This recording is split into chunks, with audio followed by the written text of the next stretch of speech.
Hi, welcome to a famous poet, a poem, and a workshop.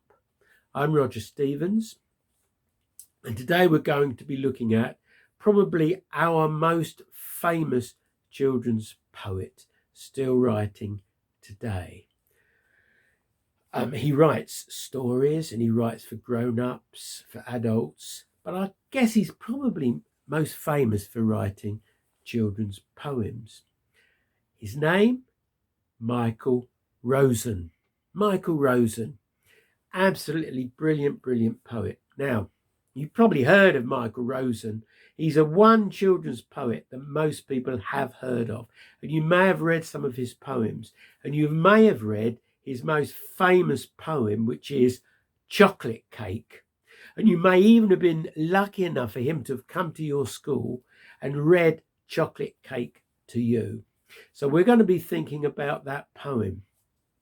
And Michael's written over 250 books. He was born years and years ago. He's even older than I am. That's how long ago he was born. But he's a brilliant poet.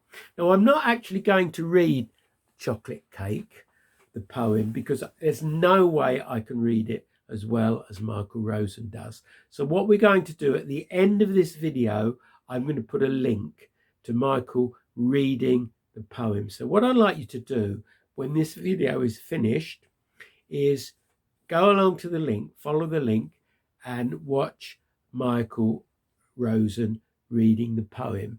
Now, I've found a really good version where he reads the poem in an assembly at a school. So I think it's fantastic hearing Michael read the poem. So I'm not going to read the poem, but it's about chocolate cake. And you may already know the poem, so that's fine. So I thought for our poem today, we would write a poem about food. So we're going to write a food poem, okay? Now, to write the poem, we're going to be writing in rough. So you need a piece of paper for this. You need a pen or a pencil to write on.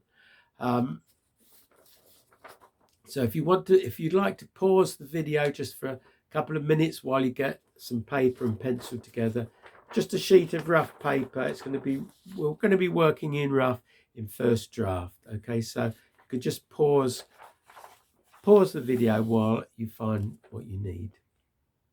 Okay, you've got your paper, your pencil, you're all ready to go. One interesting thing about Michael Rosen's writing and his poems is they don't often rhyme. He doesn't use rhyme very often in his poems.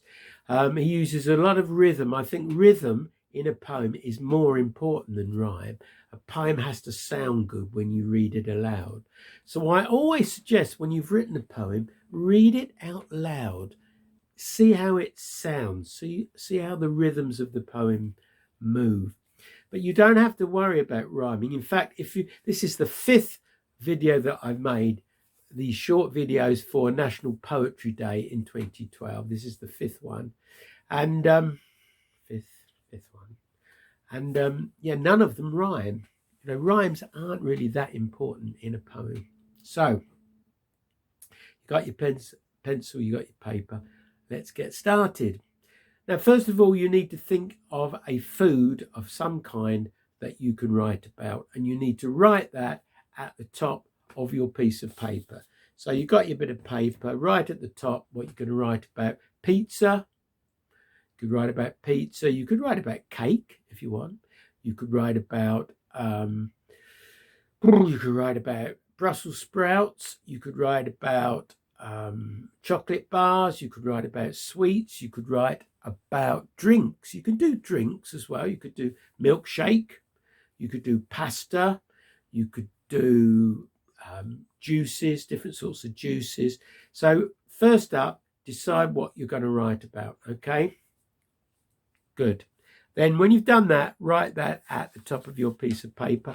I'm going to write about potatoes. Okay, so potatoes.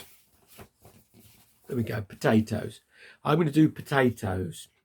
Now, what we're going to do, we're going to have a sort of a competition. Okay, now we're going to see who can write the most not who can write the best. And we're going to be writing in rough. So there are 3 rules to this. There are 3 rules. The first rule is we're writing in rough. This is not the poem.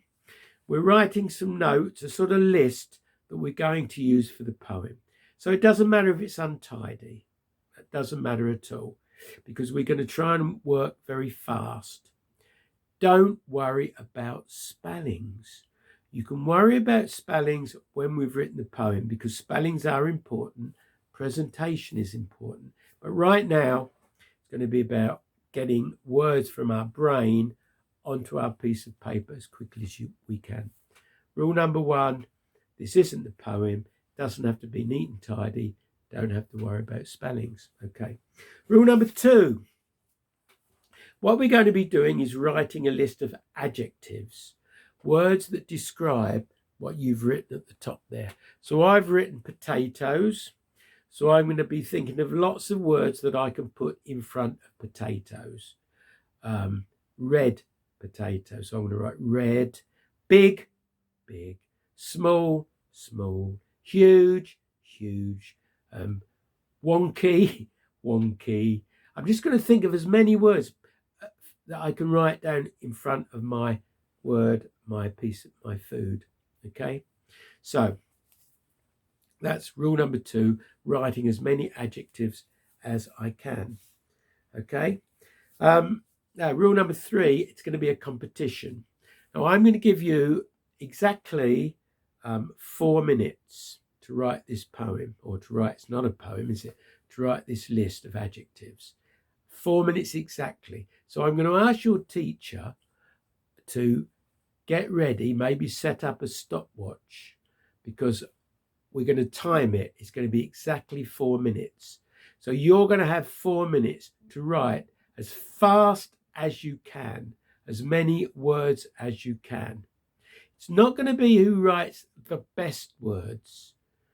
It's going to be who writes the most, because the more you write, the more likely it's going to be you'll have some good words. If you're only trying to think of the very best words, you're thinking, I'm trying to think, you'll hardly write anything.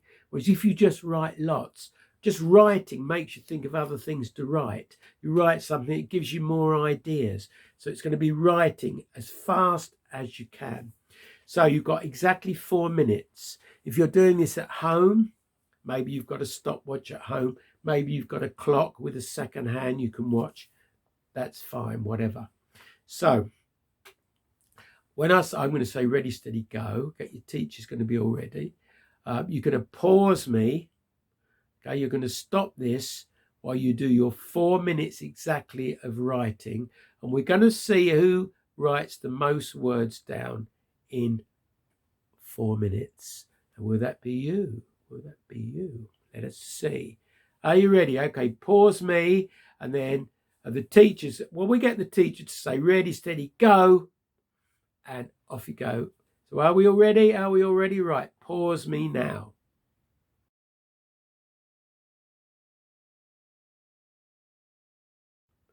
That was fun.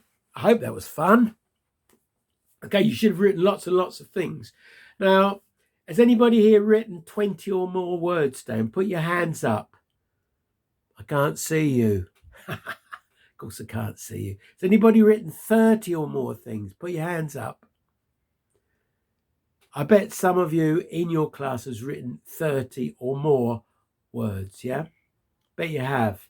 Now here's my list. These are the things that I wrote in that 4 minutes. Like I wrote, how many did I write? 1, 2, 3, 4, 5, 6, 7, 8, 9, 10.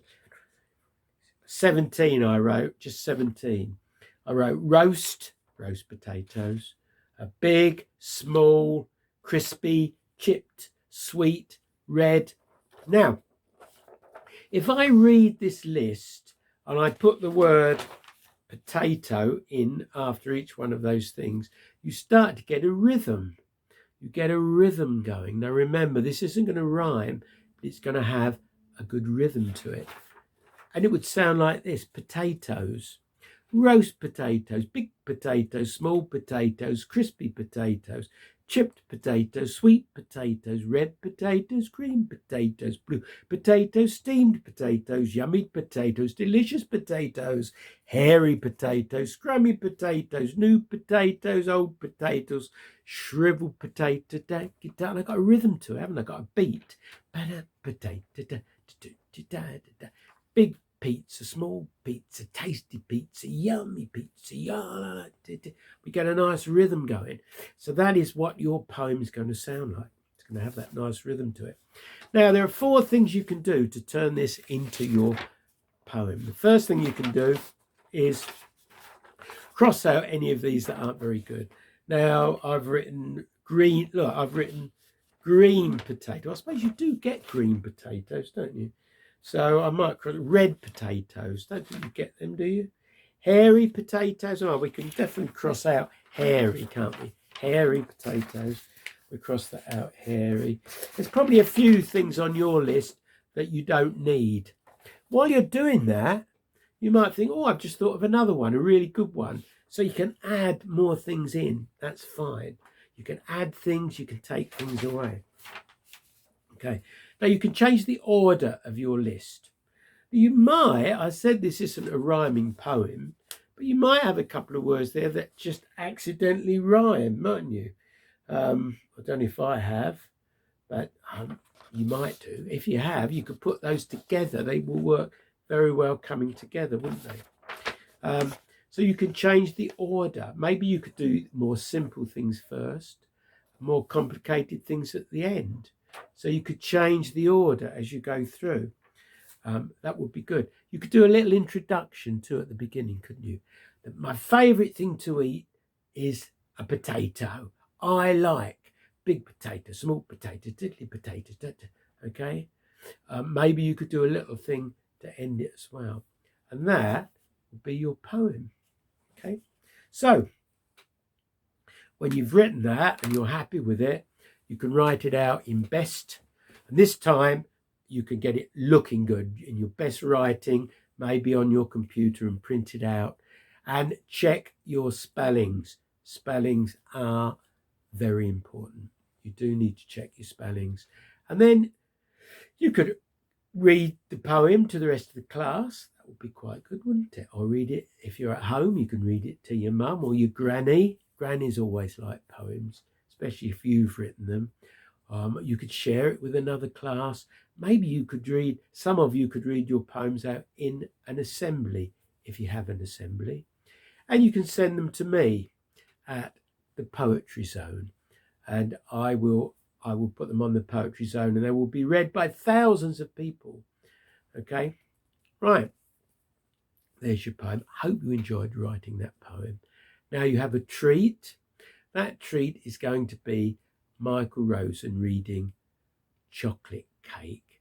So I hope you've enjoyed these 5 little workshops and 5 famous people that I've been talking about for National Poetry Day in 2021.